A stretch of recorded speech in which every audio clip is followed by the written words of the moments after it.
આણંદના વાસદ ગામે મૃત બાળકીની માતાનું નિવેદન અને રેલવે સ્ટેશન પરથી આરોપી બાળકીને ઉઠાવી ગયો હતો. કહ્યું કે અમે આખી રાત શોધી દીકરીને, પણ દીકરી મળી નહોતી. પોલીસ ફરિયાદ પણ કરી હતી અને પોલીસે પણ શોધી હતી, છતાં મારી દીકરીનો પત્તો લાગ્યો નહોતો.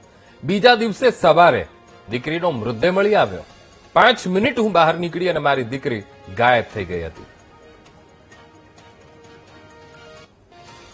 મારી છોકરીને ઉઠાવી લીધી 8ની 9ના વર્ષમાં. ક્યારે? પરમ દિવસ મને સવારમાં એની લાશ મળી. અમે રાતે બહુ શોધી પણ અમને મળી નથી અમારી દીકરી. અમે આનંદ જઈને કમ્પ્લેન બી લખાઈ કે સાહેબ હોલ બી આવ્યા હતા, પણ છતાંય દીકરી મારી મળી નથી. મને સવારમાં 6 વાગે મારી દીકરીની લાશ મળી. મને મરણ થઈ ગયું. શું થયું હતું? શું એની સાથે?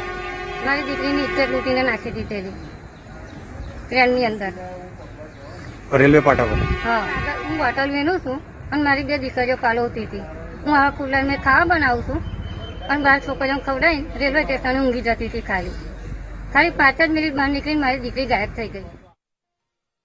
વાસદ રેલવે સ્ટેશનના મુસાફરખાનામાંથી ગત રોજ એક નરાધામ દ્વારા એક 4 વર્ષની માસૂમ બાળકીને ઉઠાવી લઈ જઈ તેનું અપહરણ કરી અને ત્યારબાદ માસૂમ બાળા ઉપર દુષ્કર્મ ગુજારી તેની જે બાળા છે તે બાળાને રેલવે ટ્રેક પર ફેંકવામાં આવી હતી. દ્રશ્યો બતાવીશ કે આ એ જ જગ્યા છે જે મુસાફરખાનું છે, જ્યાં એક ગરીબ પરિવાર પોતાના 2 સંતાનો વસવાટ કરતો હતો. એટલે કહી શકાય કે મુસાફરખાનામાં તેઓ અહીંયા રહેતા હતા અને કચરો વીણીને પોતાનું જીવન ગુજરાન ચલાવતા હતા. પરંતુ જે પરિવાર છે, ગરીબ પરિવાર છે, તેની ઉપર ક્યાંક કોઈની નજર લાગી હોય તેવું ઘટના સર્જાય છે.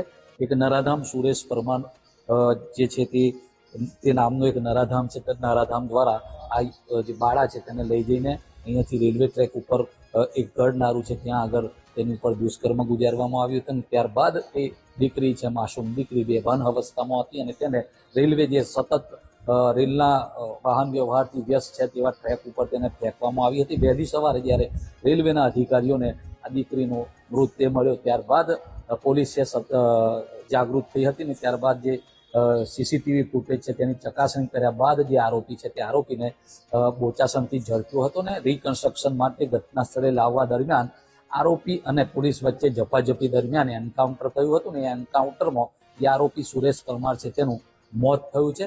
હાલ એન્કાઉન્ટરની તપાસ થઈ રહી છે. બીજી તરફ જે પીડિત પરિવાર છે તેને પણ પોલીસ દ્વારા અહીંયા રેલવે સ્ટેશન પરથી ક્યાંક યજ્ઞા સ્થળે લઈ જવામાં આવ્યો છે. હાલ જે રેલવે સ્ટેશન છે તે રેલવે સ્ટેશન પર હું ઊભો છું, ત્યાં ઘટના બની હતી.